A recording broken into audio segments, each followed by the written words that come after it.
Hello friends, welcome to the Right Defence Academy. मैं शिवम तिवारी आप सबका स्वागत करता हूं आपके अपने परिवार राइट डिफेंस एकेडमी में। फ्रेंड्स, आज हम लोग 2 डायमेंशन पे बेस्ड कुछ अच्छे अच्छे क्वेश्चन जिनमें सेंट्रॉयड इनसेंटर यही सब आते हैं। आज हम इस पे बेस्ड कुछ अच्छे अच्छे क्वेश्चन करेंगे जो प्रीवियस ईयर में पूछे गए, आने वाले एग्जाम में भी पूछे जाएंगे। तो ऐसे क्वेश्चन की प्रैक्टिस करना बहुत ज़रूरी है और इनका वेटेज भी अच्छा खासा रहता है। एनडीए में 3 से 5 क्वेश्चन और कोस्ट गार्ड में तो 1 क्वेश्चन इसका फिक्स है।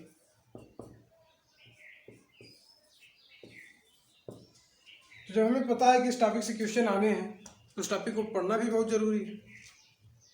ठीक है, तो आज उसी में हम लोग अपना जो प्रीवियस सेशन हमारा चल रहा था टारगेट वाली, उसी को कंटिन्यू करते हुए आज हम 2D के कुछ अच्छे अच्छे क्वेश्चन पढ़ेंगे। ठीक है, जिसमें हमारा पहला क्वेश्चन होगा, हम स्टार्ट करेंगे। Find the centroid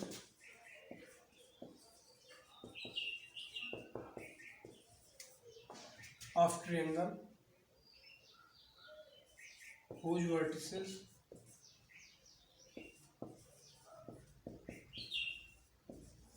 vertices are, क्या क्या है वर्टिसेस? 1, √3, 0, 0 मतलब ओरिजिन एंड, और लास्ट क्या है 2, 0। इसकी हमें सेंट्रॉयड निकालनी है। और अक्सर क्या होता है कि इस टॉपिक में बच्चे कंफ्यूज भी होते हैं कि कैसे पढ़ें, क्या पढ़ें। इसीलिए हमने इस टॉपिक को भी चूज किया थोड़ा सा पहले, ताकि इसका कंसेप्ट क्लियर रहे। 3 से 5 क्वेश्चन आने ही आने, तो इसको हम क्यों ना पढ़ लें। आइए देखते हैं सेंट्रॉयड क्या होता है। सेंट्रॉयड ऑफ ट्रायंगल यह होता है x1 + x2 + x3/3, y1 + y2 + y3/3। हमें पता है x1 1 है, +0 +2/3 एंड √3 +0 +0/3। ये क्या हो जाएगा 1, और ये क्या हो जाएगा √3/3, 1/√3। ये हो जाएगा हमारा सेंट्रॉयड। ठीक है, आसान है, कुछ बहुत टफ नहीं है इसमें। अब इस पे बेस्ड हम थोड़ा सा एक नेक्स्ट लेवल का क्वेश्चन देखेंगे। बेस्ड इसी पे, कंसेप्ट यही है, बस वो थोड़ा सा इससे एडवांस है, हालांकि टफ नहीं है। और सही पूछें तो मैथ तो कभी टफ होती ही नहीं। मैथ को तो हम लोग सिर्फ सोच सोच के मैथ का हुआ बना देते हैं, टफ बना देते हैं। अब क्या पूछ रहा है दूसरा क्वेश्चन? दूसरा क्वेश्चन में दिया है centroid of triangle. Centroid of triangle is 2, 7। किसी ट्रायंगल का सेंट्रॉयड 2, 7 है and two of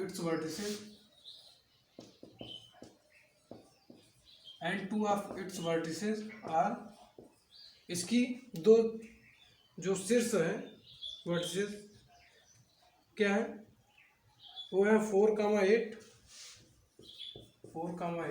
and -2, 6।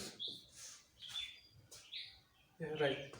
Then the third one, then find the third vertices, find the third vertex,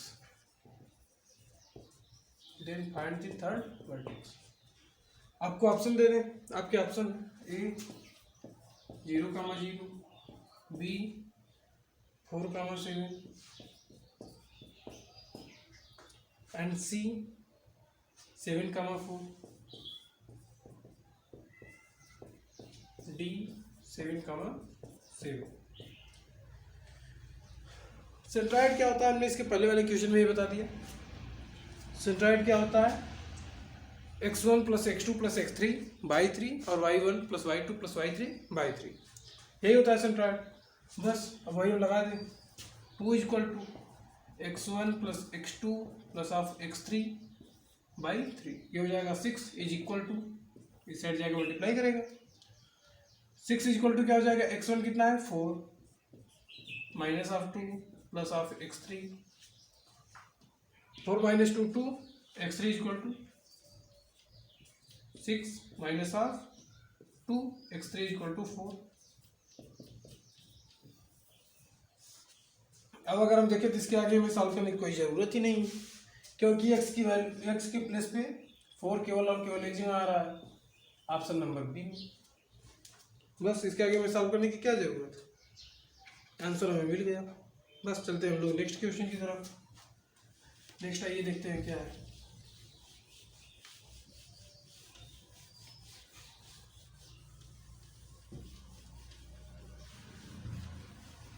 आइए नेक्स्ट क्वेश्चन हमारा है, इफ द पॉइंट्स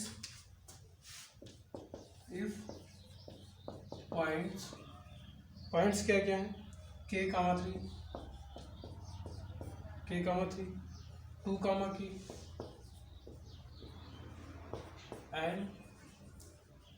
एंड क्या है minus k, 3 are collinear then k equal to 1। अगर ये तीनों points collinear है तो आपको k की वैल्यू निकालनी है। आपके ऑप्शन है, option A 0,3, B 1,2, C 3,2 and D 1,3। यदि तीनों पॉइंट्स क्या क्या है, k, 3, 2, k and minus k, 3 collinear होंगे तो k की वैल्यू क्या होगी, यही हमें फाइंड आउट करना है। तो कोलिनियर होने के लिए हमें सबसे पहले क्या चाहिए, एक डिटर्मिनेंट बना लिए, k 3 1, 2 k 1 माइनस k 3 1। इसे सॉल्व करें या तो आप चाहें तो इसे जोड़ दें, इसे जोड़ दें तो 1 0 हो जाए, हालांकि कोई खास इफेक्ट नहीं पड़ेगा, छोटा हो जाएगा थोड़ा सा, उतना जब तक उतना करेंगे तब तक इधर सॉल्व करेंगे। कोलिनियर होगा तो ये 0 के बराबर होगा, क्योंकि इसकी एरिया जो होगी 0 होगी। सॉल्व कर लें, के सापेक्ष अगर तोड़ें, k माइनस ऑफ 3, फिर इस 3 के सापेक्ष माइनस ऑफ 3, ये गया क्या बचा, 2 माइनस प्लस ऑफ k हो जाएगा, प्लस ऑफ ये वाला 1, ये गया 6 minus minus plus k square, 6 plus of k square is equal to 0। अब क्या करें, इसे अंदर भेज दें, क्या हो जाएगा, k square minus of 3k minus of 6 minus of 3k plus of 6 plus of k square is equal to 0। Minus 6 plus 6 cancel, sorry ये k स्क्वायर। अब ये बचा क्या हमारे पास, 2k square minus of 6k is equal to 0।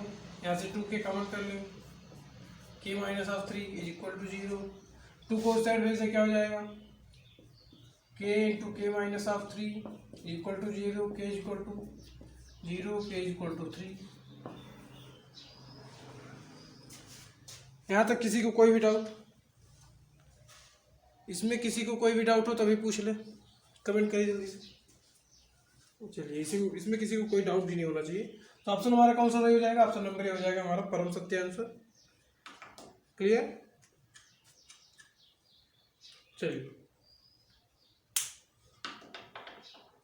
अब इसी पे बेस्ड हम कुछ और क्वेश्चन देखेंगे, क्योंकि ये इस टाइप के जो क्वेश्चन होते हैं हमारी यूपीएससी हो, चाहे सीएसबी हो, चाहे कोस्ट गार्ड की संस्था हो या नेवी, सबका ये फेवरेट टॉपिक है। इस टॉपिक से क्वेश्चन पूछना उनको बहुत अच्छा लगता है। अब उनको क्वेश्चन पूछना अच्छा लगता है तो हमें क्वेश्चन सॉल्व करना अच्छा लगता है। हम इस टॉपिक के इतने क्वेश्चन सॉल्व कर लेंगे कि वो पूछते रहें। ये क्या दिया है, if the area of triangle with vertices, जिसकी वर्टिसेस क्या दी गई है, x, 0, 1, 1 and 0, 2. If the area of triangle with vertices x, 0, 1, 1 and 0, 2 is 4 square unit,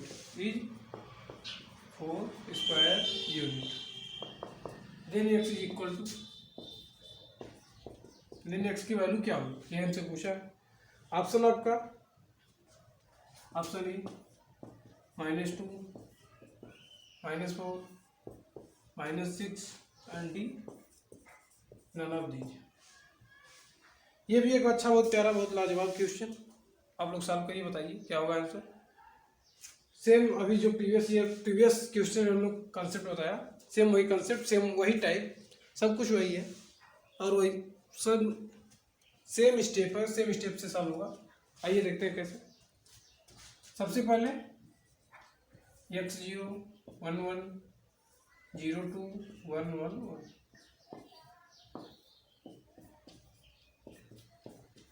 इसकी हमने इस ट्रायंगल की एरिया निकाली और वो क्वेश्चन में दिया गया है कि वो 4 है।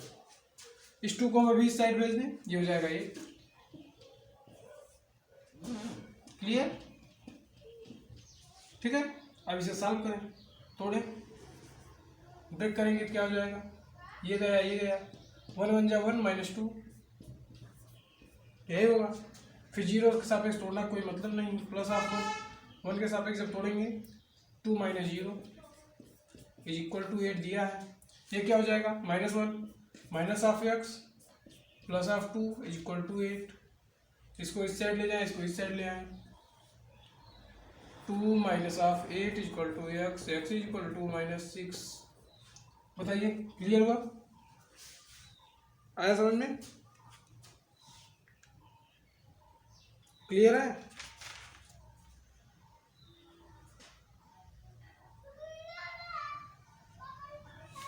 चलिए और लोग चलते हैं नेक्स्ट क्वेश्चन की तरफ। नेक्स्ट क्वेश्चन भी इसी पे बेस्ड है। ऐसे क्वेश्चन एग्जाम में बहुत ज़्यादा पूछे जाते हैं। सिर्फ ये कभी एरिया दे दिया जाएगा तो कभी बोल देगा एरिया 0 है, कभी कोलिनियर है, कभी एक ही लाइन पे स्थित है। ऐसे वो शब्दों से खेलता है, सिर्फ क्वेश्चन का टाइप, क्वेश्चन की भाषा चेंज करता है, जबकि क्वेश्चन का जो फीलिंग होती है क्वेश्चन की वो सेम रहती है। जैसे अब हमारा जो नेक्स्ट क्वेश्चन है, नेक्स्ट क्वेश्चन हमारा क्या है,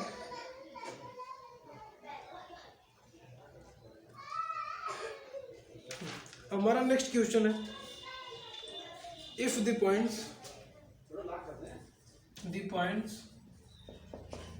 क्या क्या है, 1, 1 -5, 5 and 13, lambda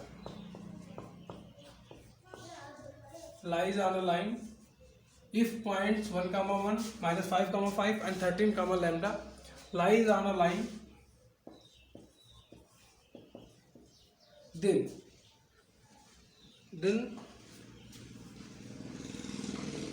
lambda is equal to what।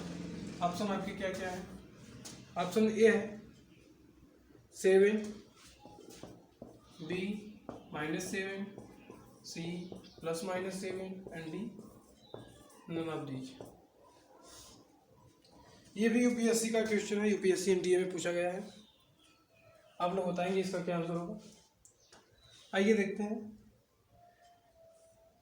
एक रेखा पर स्थित हो 3 लाइन, या तीनों लाइन कोलिनियर हो, या उनकी एरिया जो है, इन तीनों लाइनों से बने ट्रायंगल की एरिया वो 0 हो। इसका सबका मतलब यही होता है कि मैट्रिक्स में उसे रखें और उसे 0 कर दें। रखिए मैट्रिक्स में 1 1 1 -5 5 1 13 लेमडा 1। एक ही लाइन पे है मतलब जीरो, एरिया जीरो हो जाएगी। अब सॉल्व करें, थोड़ा सा ब्रेक करें इसे। अगर हम ये जाएगा 5 माइनस लेमडा, यही होगा। देन -1, ये जाएगा -5 -1 +1, ये गया -5 लेमडा -5 लेमडा -65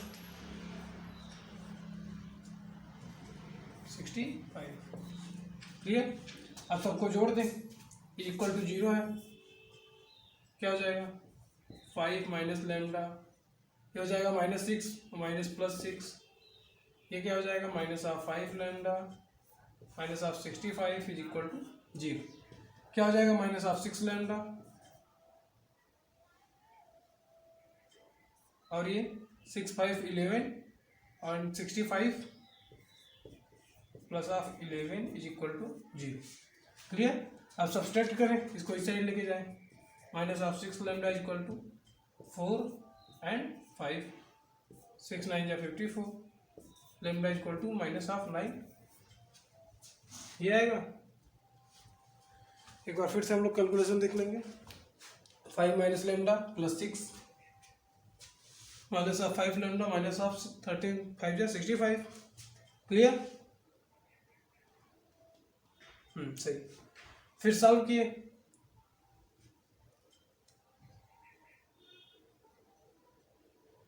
सॉल्व करेंगे तो क्या हो जाएगा 5 6 11 एंड यहाँ पे हो जाएगा 54 6 लेमडा। क्लियर। चलिए ठीक है। Lambda equal to -9 is equal to none of these हमारा हो जाएगा करेक्ट आंसर। क्लियर है। चलिए हम लोग चलते हैं नेक्स्ट क्वेश्चन की तरफ। आइए देखें।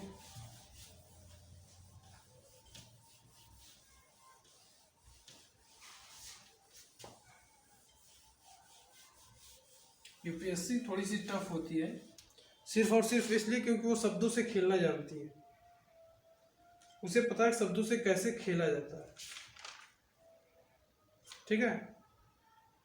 और वही जिस दिन हम पकड़ लेंगे कि वो शब्दों से कैसे खेलती है, उस दिन हमारा हो जाएगा सिलेक्शन। चलिए अब हम चलते हैं नेक्स्ट क्वेश्चन की तरफ। ये भी यूपीएससी का क्वेश्चन है। If a, 0 0, b and 1, 1 are collinear, then a plus b minus ab is equal to what? यदि ये तीनों पॉइंट क्या क्या है, a, 0 0, b एंड 1, 1 ये तीनों कोलिनियर होंगे, इसका मतलब है कि इनसे बने ट्रायंगल की जो एरिया होगी वो 0 होगी। इसे जब हम डिटर्मिनेंट में रख के सॉल्व करेंगे तो उसकी वैल्यू 0 आएगी। कहने का मतलब यही कोलिनियर हो, चाहे वो ये बोले कि एरिया 0 हो, दोनों सेम हो। तो हम सॉल्व करते हैं। सबसे पहले बनाते हैं इसका डिटर्मिनेंट।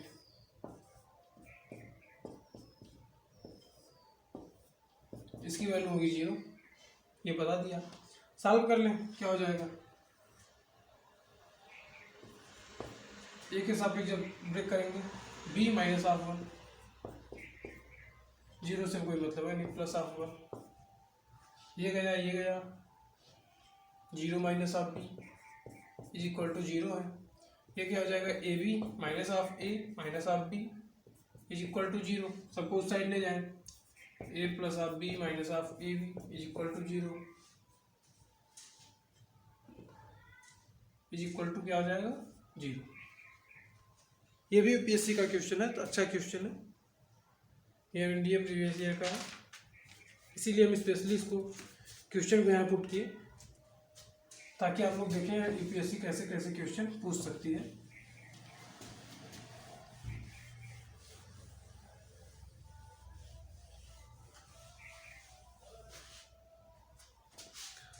चलिए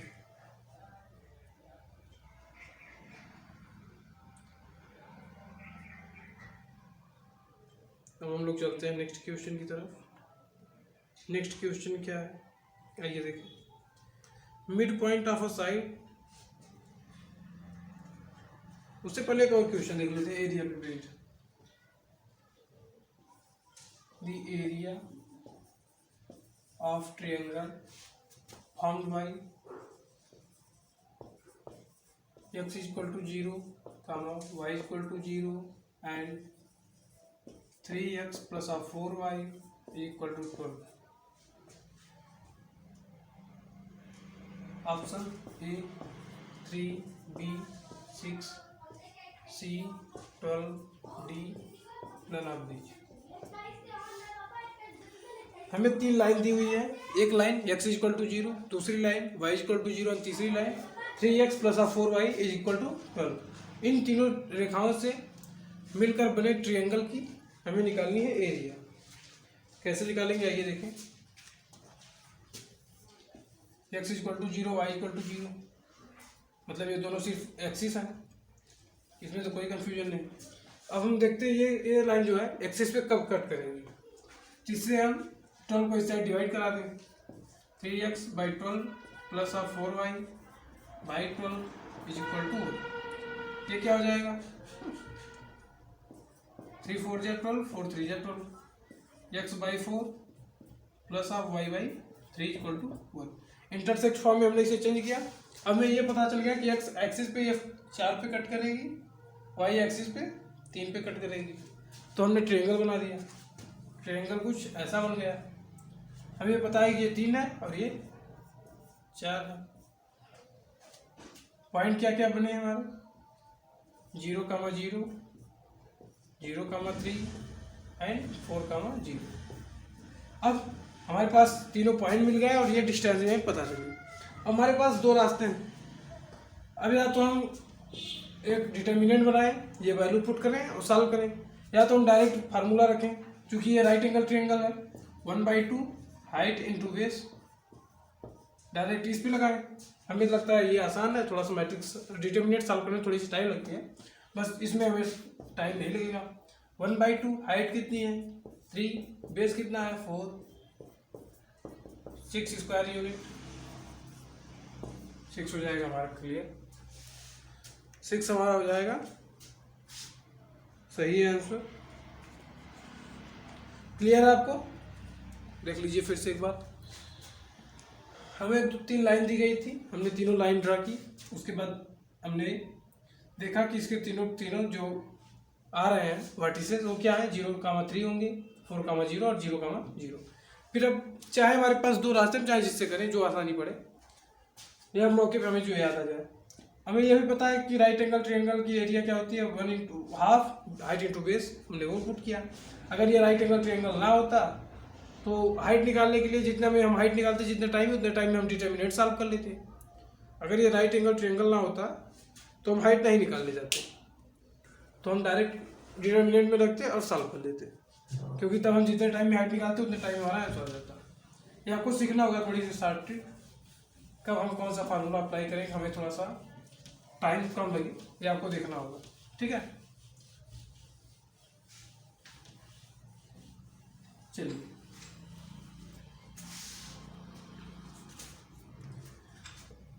अब नेक्स्ट क्वेश्चन जो हमारा है उसका कंसेप्ट कुछ ऐसा है। A x1 y1, B x2 y2 and C x3 y3। इसके मिड पॉइंट क्या है,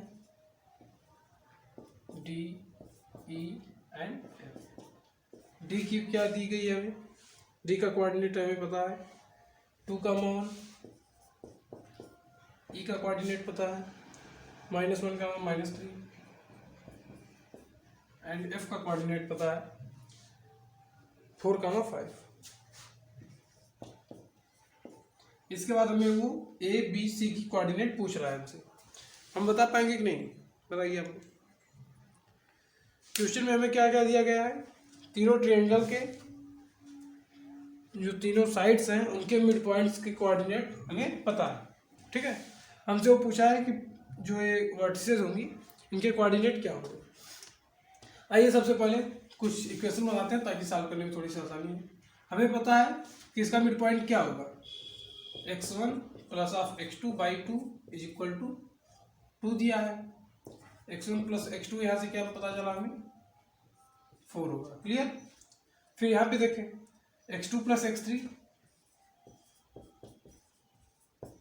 इज इक्वल टू -2, इसमें 2 का मल्टीप्लाई कर देंगे। फिर x1 प्लस x3 क्या हो जाएगा 8। अभी हमारे पास 3 इक्वेशन बने और इन 3 इक्वेशन से हमें 3 वेरिएबल की वैल्यू निकालनी है। निकाल पाएंगे कि नहीं? बिल्कुल सब निकालेंगे, क्यों नहीं निकाल पाएंगे। अब देखिए इस इक्वेशन से इस इक्वेशन को सब्सट्रैक्ट करें, सॉल्व कैसे करना है वो देख लेते हैं। ये मान ली equation first, second and third. 1 minus 2 करें क्या हो जाएगा x1 minus of x3 is equal to 4 और ये -2 माइनस माइनस माइनस प्लस हो जाएगा, ये हो जाएगा 6। अब हम देखें ये x1 प्लस x3 और ये x1 माइनस x3, इक्वेशन 4 कर दें। अब देखिए आप अगर 3 और 4 को हम लोग ऐड कर दें, 3 प्लस ऑफ 4 इन दोनों को ऐड करें तो ये x3 कैंसिल हो जाएगा 2x1 is equal to 8 6 14, x1 is equal to 7। हमें x1 की वैल्यू मिल गई 7। अब यहाँ इस इक्वेशन में हम x2 पुट करें तो x2 की वैल्यू मिल जाएगी 7 plus of x2 is equal to 4, x2 is equal to 4 minus of 7, x2 is equal to क्या हो जाएगा -3। अब हम इस इक्वेशन में पुट करें 7 plus of x3 is equal to 8, x3 is equal to 1, x3 is equal to 1, ये हो गया। अब इसी तरह हम y की वैल्यू निकाल लेंगे और इसी तरह पूरा हम तीनों के तीनों वर्टेक्स आराम से सॉल्व कर लेंगे। ये क्वेश्चन बताने का मोटिव ये था कि अगर ऐसे कुछ क्वेश्चन पूछे जाए आपसे कि मिड पॉइंट दिया जाए या वर्टेक्स दिया जाए, मिड पॉइंट पूछा जाए तो आप आसानी से कर लें। हमने सॉल्व करके भी एक दिखा दिया। क्लियर है? चलिए इस पे बेस्ड एक थोड़ा सा एडवांस क्वेश्चन है।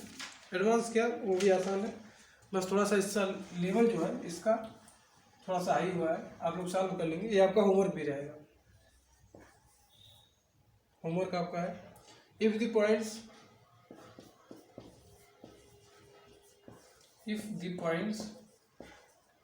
पॉइंट्स क्या क्या है 0, 0 और 2, 2√3 और and a, b are be the vertices of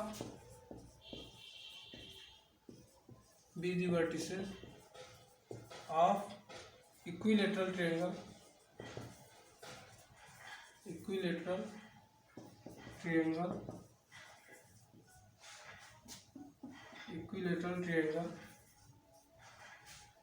then a, b is equal to what? आपके ऑप्शन है, ऑप्शन ए